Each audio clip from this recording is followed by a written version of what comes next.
And here we are in the prize fight arena. Okay, quiet down everyone. Hey, I know who you are and you cut that out right now. I'm Veronica Bellamont and boy have I got a match for you today. We're throwing together two of the consoles that want your money and a whole lot of attention. I'm talking about the Microsoft Xbox 360 versus the Sony PlayStation 3. It's another prize fight for the history books, so let's not waste any time. 5 rounds, each console can get up to 5 points per round. Most points at the end wins. Round 1 is design. The Xbox 360 and the PS3 are two very different beasts when it comes to their design. The 360 is more minimalist and subdued, while the PS3, as you can see here, practically screams for attention.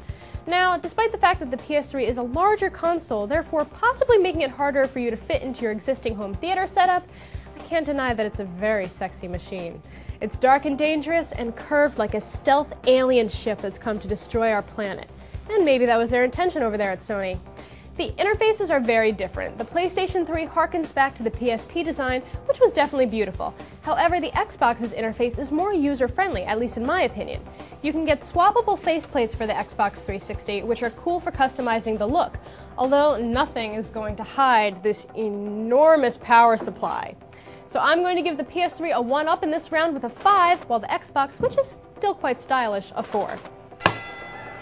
Looks aren't everything, of course. Up next is the features round. Your mama's consoles, these ain't. They both come to the ring with tons of features to back them up. Both consoles support multimedia features like video and audio streaming, as well as photo slideshows. And both controllers are wireless, but only the 360 has the much-loved rumble feature that gives you that satisfying vibration when you're playing. Now, Sony tried to add motion control to their controllers at the last minute, but it feels a little half-baked. The 360 is Wi-Fi ready, meaning you need to buy Microsoft's add-on accessory to go wireless, but it's built into the high-end 60GB version of the PS3, like this one here. However, the PlayStation does have Bluetooth, which is great for pairing non-proprietary accessories. There are 2 more USB ports on the PS3, also a plus. The high-end PS3 also includes a flash media reader that handles memory stick, SD, and even compact flash. On the 360, that requires yet another add-on. Okay, so that's all kids play. What you want to know about are the next-gen formats that these babies can handle. The PS3 is a Blu-ray player right out of the box, but you have to buy the additional HD DVD drive to get HD movie playback from the Xbox 360.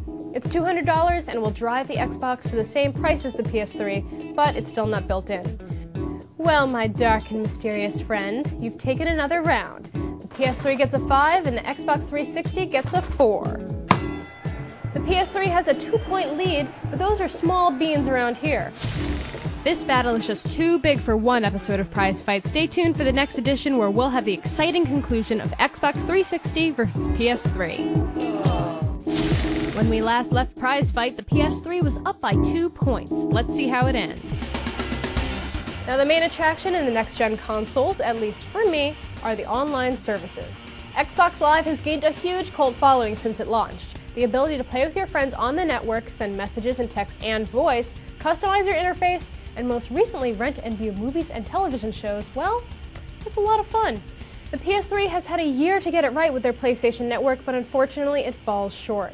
It does have a nice web browser, but managing your friends list and communicating with them is less than optimal. The seamless integration of Xbox Live with normal gameplay is stellar, and unfortunately the PS3 has a long way to go. I should also mention that Live is $50 a year, while PlayStation Network is free, but you get what you pay for. The 360 ends this round with a solid 5, and the PS3 wobbles with a 3. Wow, nice comeback, Xbox. The scores are tied going into round 4, performance. Of course, games look really amazing on both consoles. The 360 is on its second-generation games by this point, so titles like Gears of War look way better than games did when the console first appeared. Now, that'll be the same with the PS3, but right now it's experiencing some growing pains. The games look awesome, but not as awesome as we'd expect with a processor this good. It's not just my eyes either. GameSpot did rigorous testing with identical third-party titles on both consoles and picked the 360 as a clear winner in terms of graphics. And I'm not going to argue with the experts. Unfortunately, there's no HDMI on the Xbox 360 yet, but the PS3 does have it. That means the PS3 offers more convenient hookups to HD TVs, and it's also easier to get 1080p image from the PS3. And hopefully more titles will start to take advantage of that soon. So where does that leave us? Well, the PS3 has a lot of untapped potential, but the Xbox is delivering right now. The 360 gets a 5 again, and the PS3 gets a 4. The PS3 is down by 1 now, but will it rally in our final round? Available titles will seal the deal.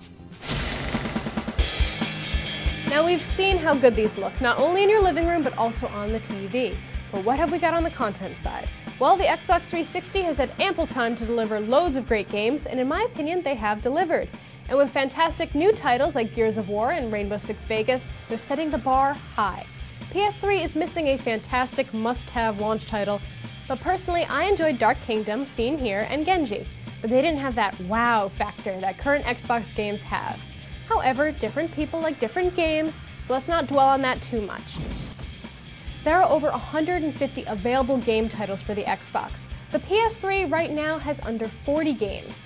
This too will change in time, but if you want content now, you'd better go with the Xbox 360.